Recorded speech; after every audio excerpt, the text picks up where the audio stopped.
Back on around the Premier League, having a laugh here. I think Geordie's nursing quite a hangover, and I don't blame you, mate. I would be as well if it came down to that. I'm still kind of reeling over Celtic's awful performance in the Europa League, should I say, or during the week. But we'll move on and we'll touch on the Premier League because I want to get into the nitty-gritty about what went on. So, as always, on Around the Premier League, we're joined by two great guests, Adam McKola from Full Time Devils and, as I mentioned, the True Geordie.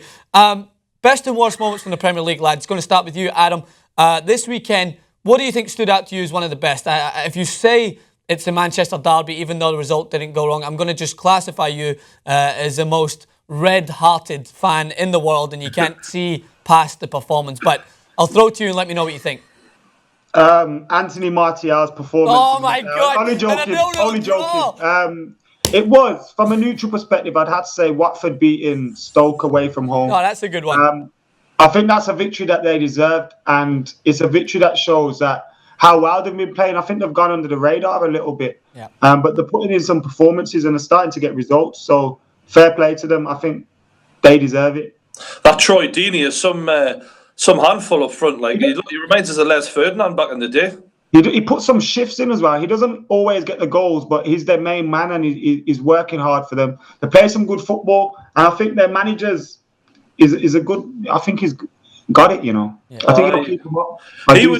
Troy Deeney would be one of my dream substitutes because, like, if things aren't going your way, he'll put the cat amongst the pigeons, wouldn't he? Yeah. Jesus. Yeah. Do you remember that? That goal he scored and it was a Championship playoff? Remember when? What's his name, saved the penalty. I think it was Leicester versus Watford. Or I can't remember who it was, but it was in the Championship playoffs. And it was that former Arsenal goalie that saved the penalty. And then they went up the other end and scored straight from it. And it was Troy Deeney that put it in the back of net. And he took his shirt off and then jumped into the fans. I got absolutely chills when I watched that, I remember. So whenever I watch him, I'm always a fan of his. But to touch on someone like Troy Deeney, I want to throw into one of my best moments, or probably best players at the moment. What do you lads think of Vardy up top for Leicester at the moment? Because this kid just can't seem to miss. His finish against Crystal Palace, who are, as we know, a very hard team to beat at the moment, who have been playing very well. Troy, when you look at Vardy going through one-on-one, it was a horror pass from Hangeland, to be honest, to give them the chance. But he goes through, he dinks it over the keeper and then puts it into the back of the net. Calm, composed. Do you think Leicester will be lucky to hold on to Vardy much longer? I really wanted Newcastle to get Vardy in the summer, and that was before he really kicked it into fifth gear this season. My nickname for him is James Vardinho, because if he was called James Vardinho, people would be talking about him like a £30 million player. Like, literally, it's Jamie Vardy. Chat shit, get banged, Jamie Vardy. Like, if it wasn't he would be 30-40 million rate. Yeah, do you know what he reminds us of? He's very similar to like a poor man's Luis Suarez. His game is so Suarez, like the high pressure, his touch, his running style. Direct. He's very direct. He never gives the defenders a second, which is exactly why this goal happened. And I really hope he gets a chance in the England team. Yeah, he's typical English footballer. Like when people say what's good about English football, they say it's quick, it's fast-paced, it's very direct. And he has all those attributes to him. Whether he gets his opportunities in the national side, we've obviously seen him get his opportunity. He had his assist. Whether he'll get a proper opportunity with the Euros coming up, who knows? But will he want to leave Leicester? Because the kind of teams that are going to come in for him, I think Carlo Cudicini could have him competing with those kind of teams already. So it's hard to say how high a level can he go. It's hard to say until... Because I don't think a top 4 team is going to take a gamble on him. Liverpool are going to take a gamble on him, Adam. Come on. Liverpool, that's an ideal... Liverpool on a top 4 team? That's an ideal... You look at Ricky Lambert, look at Danny Ings, look at Danny Ings is a good example. That's what I'm saying. I'm not saying it's a good signing. I'm saying he needs to watch out. If I was Vardy right now, I would be having everyone around my inner circle just telling me, don't fucking go to Liverpool. I don't care how much money they offer me. To the end of the season, at least. Yeah, no doubt. I think he's likely to end up at Spurs, if I'm honest with you, because I think that'd be a good fit for him. I look at, obviously, the win after Berahino, that didn't work. They wanted an English player because obviously everyone needs that English quota, mate. And Vardy and Kane, Yeah, you could see that working really with Kane. How Kane likes to drop deep. He's a big man. He can hold it up. Vardy running in behind. That's sort of where I see him going. Yeah, that's what I'm saying. I hope he doesn't go to Liverpool, to be honest, because I like the way he's been playing, and I like his style. They seem to ruin strikers, Liverpool, don't they? Fucking hell. Absolutely, of course they do. Well, maybe under Jurgen Klopp they might have a rejuvenated way of bringing the best out of them, but we'll have to wait and see. But all right, so let's get over to our worst moments. Well, Geordie, you haven't said your best. What's your best yet? I don't imagine it's going to be the Toon Derby. So what was your best moment? I'll go with a Geordie. Andy Carroll heading it in for West Ham, knocking Chelsea down another peg. I've always said if that lad can stay fit, he'd be an absolute beast. Unfortunately, I don't think that's ever going to happen. But great goal to win the game. Yeah, it was a great finish. The big man looked like Zlatan with that bobbing hair tie jumping around as he went and slid over. He's an underrated player, mate. I mean, that 35 million, he could never live up to that. But if he gets his chance for West Ham, I reckon he'd do a really good job for them. Well, he should write a book just on that last point. I don't want to hate on Liverpool too much, but he should write a book on how to bounce another striker ruined by Liverpool. Yeah, how to bounce back from being ruined by Liverpool. Poor bastards. All right, well, let's get over to what the fans, I'm sure, really want to talk about, Geordie and Adam, is what's the worst moment for your Premier League, mate? What stood out to you as one of the worst? You want to go first, Geordie?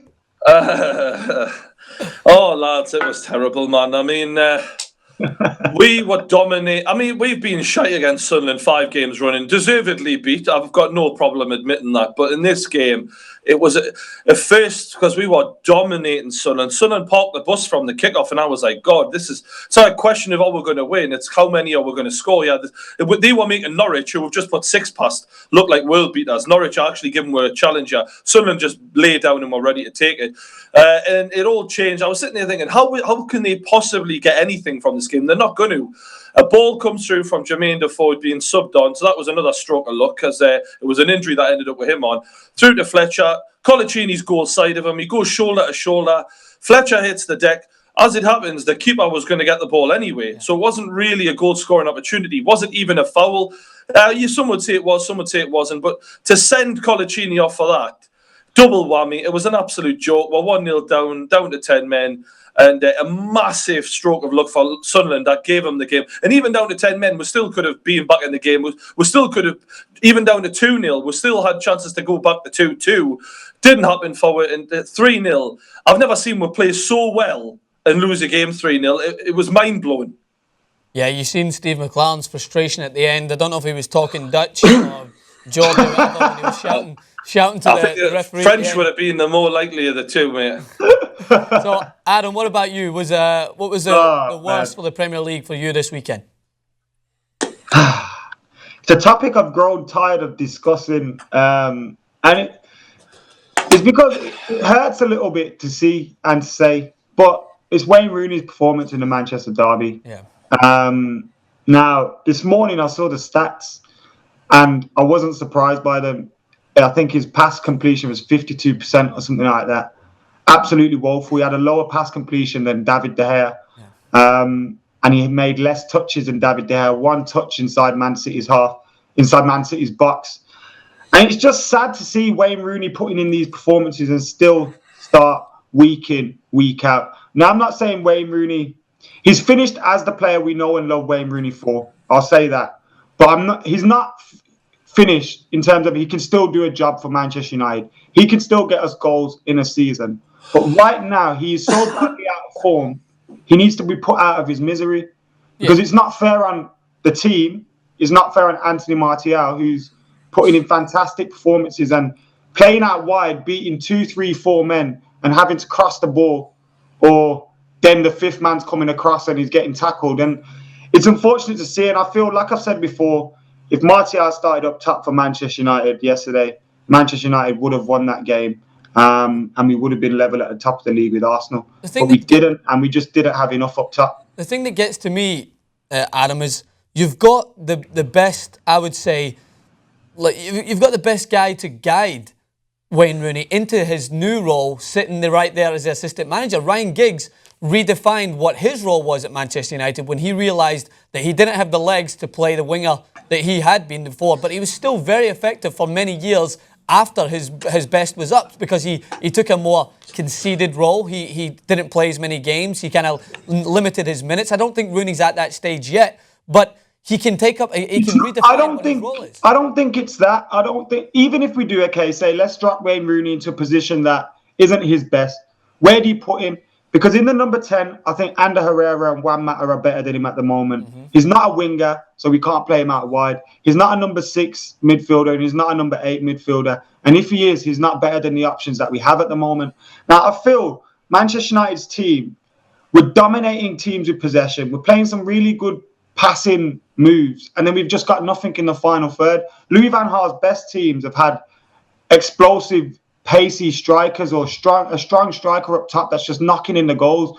Robben and Ribéry for Bayern Munich, he had those outlets. For Robin van Persie at the World Cup. And we haven't got that outlet performing at the moment, so we're not making these 0-0s into 1-0s. We've seen it in Moscow as well. Martial scored his goal, but he was playing most of the game out wide. And when anything was going into the middle, we just had nothing there. So it's just really frustrating to see this, that we're playing well, we're very organised, we're great with the ball, we keep the ball very well, but in the final third, we've got nothing. And it's sad to say, but it's down to Wayne Rooney.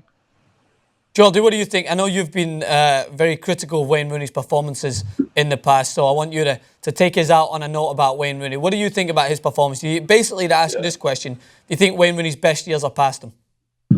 Well, mate, I mean, I think that's the most obvious. I mean, only a true, deluded Wayne Rooney lover would not know that by now. I mean, and this isn't me having a go at Wayne Rooney, because he used to be my favourite player, actually, when he exploded onto the scene. I thought, that's the next Alan Shearer, but he's different to Shearer, obviously. But Shearer adapted his game, and Wayne Rooney his game isn't suited to adapting it to do anything other than what he does, really. Although, you can play him as a 9 or a 10, but at the level Man United need to be at, he's not at that level anymore, and that's a reality now, because like Adam just said, they've got a better player in every position now than Wayne Rooney. If you try him at any position, there's somebody else who could do that but better than Wayne Rooney. So the reality is, he's their captain. They need to remove that from him, give it to Schweinsteiger or someone, and put him on the bench. If he starts performing in training, all right, play him again. But his days are behind him, and I think really the best option would be this summer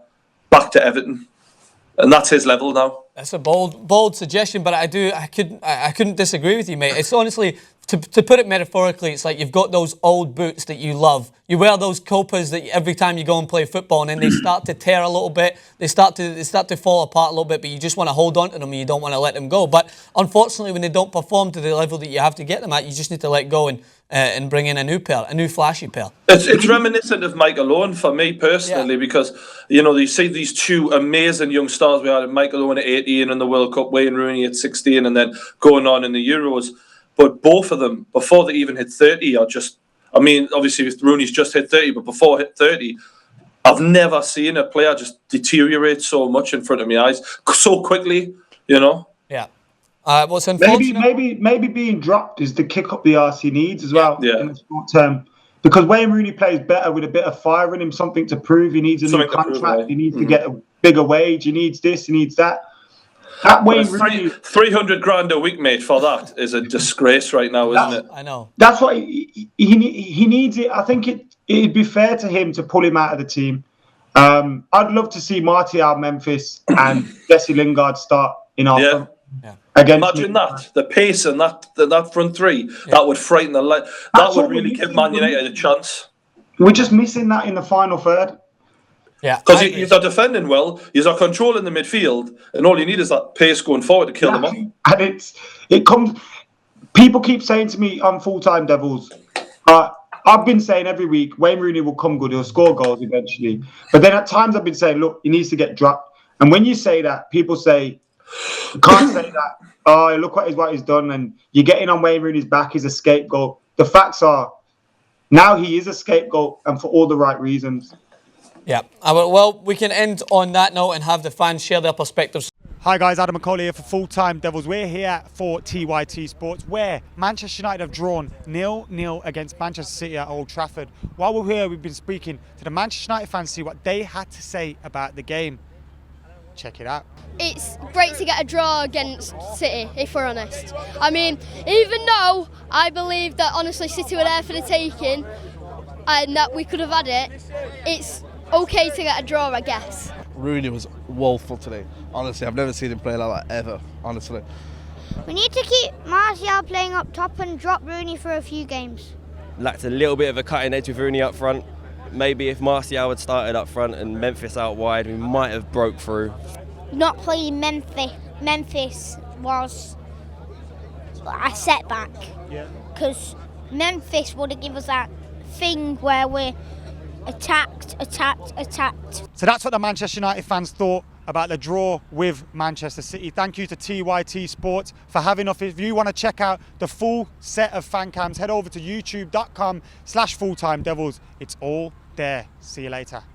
There are our best and worst moments from the Premier League. Do you think fans of both Full Time Devils, True Geordie and TYT Sports' channel, make sure to check out those channels, by the way. Amazing coverage on all those. But do you think Wayne Rooney's time is up? Do you think he needs to take a more conceded role at Manchester United? Do you agree that James Vardy is one of the most exciting strikers? Will he move on potentially in the future? A lot of good questions in this clip, as always, with two fantastic football pundits out there. Make sure, as I mentioned, check them all out on Twitter, all that good stuff. And as always, we'll be back again to discuss more of the Premier League's hottest topics here on Around the Premier League.